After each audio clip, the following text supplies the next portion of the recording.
120 টাকার হোটেল, তো এটা তো কম দামি হোটেল। এত কম টাকায় হোটেল, তাও আবার ঢাকায়। এটা হলো ভাসমান নৌকা বোটিং। 120 টাকার মাঝে এত কিছু, কিন্তু এখানে কারা থাকেন? হ্যাঁ, একটু কাঁপাকাঁপি শুরু হয়। হোটেলে কাঁপাকাঁপি কি ভাবছেন? ভূমিকম্প নাকি মধুচন্দ্রিমা? তুমি একটা জাহাজ গেলেই তো এটা নড়ে, এটা জাহাজ ভাসমান জাহাজ না, এটা লড়ে তো ঢেউতে, ওই জাহাজের যে পাংখারের যে ঢেউটা হেইডে আইসে এইটা আবার লড়ে। আজ আমরা দেখব এই কাঁপাকাঁপির হোটেলে থাকা মানুষের জীবন, কি অদ্ভুত তাদের জীবন। কথা না হলে বোঝাই যেত না জীবন যে কত বৈচিত্র্যময়। আমি তো মূলত 13 বছর তো থাই, কিন্তু পারবেন না আর কি। এই দেশের বাড়িতে যাই, দেশের বাড়িতে ফলের বাগান আছে, হেডি গুজগাছ করে আসি, আবার এনে ব্যবসা বাণিজ্য করি, আবার যাই। গোসল আমি করি মসজিদে, অনেক মাসে নদীতে পড়ে, কিন্তু আমার দ্বারা ওটা ভালো লাগে না আর কি। এই ঢাকা শহরে 2 কোটি মানুষের বসবাস, অন্তপক্ষে প্রায় 20 লক্ষ লোকের বর্জ্যই নদীতে আসে, এই জন্য আমাদের এইটা একটা দরজা আছে, এই দরজাটা যখন দিই ফ্যানের বাতাস ছাড়া আর কিছু শোনায় না। লঞ্চ গুলো গেলে আমাকে এখানে আওয়াজ শোনা যায়। একটু কাঁপাকাঁপি শুরু হয়, কিন্তু ঘুমের মানুষ বলে মরা আমি জানি, কিন্তু আমার ক্ষেত্রে হইতে হয়। আমার যদি ঘুমে মনে করেন আমার যদি 2 ভাগও করে এলাই, তাও আমার বিষয় না।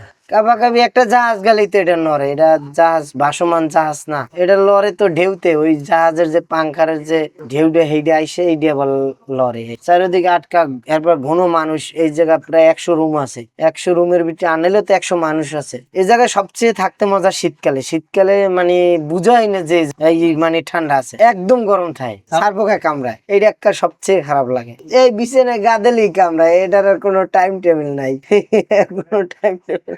লকার আছে, তালা দেওয়ার ব্যবস্থা চাই, এই লকারে এটা তালা মারা, এই প্রয়োজনে যেটা মানে ওই দিয়ে রাখা হয়। এই যে আজকে মাল কাল থেকে শুরু হবে, গেঞ্জি আইটেম আছে সেল করার জন্য।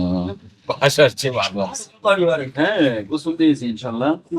তো বুড়িগঙ্গা গোসল করে চলে আসলাম, এখন ঘুরতে বেরোচ্ছি, একটু সাজুগুজু থাকতে হয়।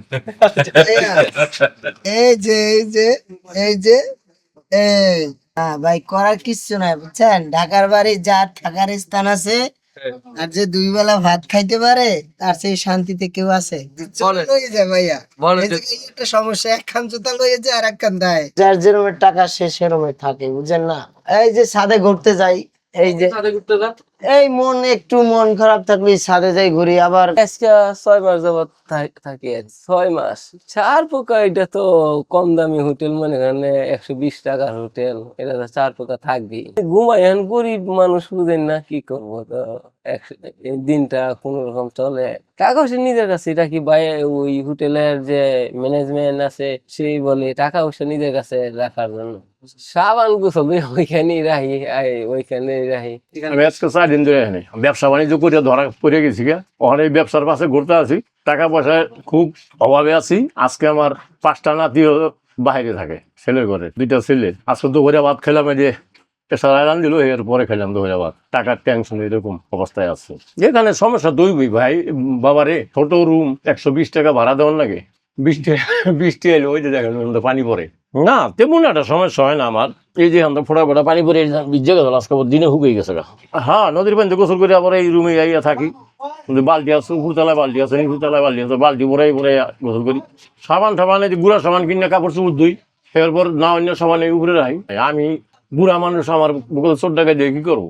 আছে একটা মোবাইল, এটাই হলো জান আমার। এটা হলো ভাসমান নৌকা বোটিং।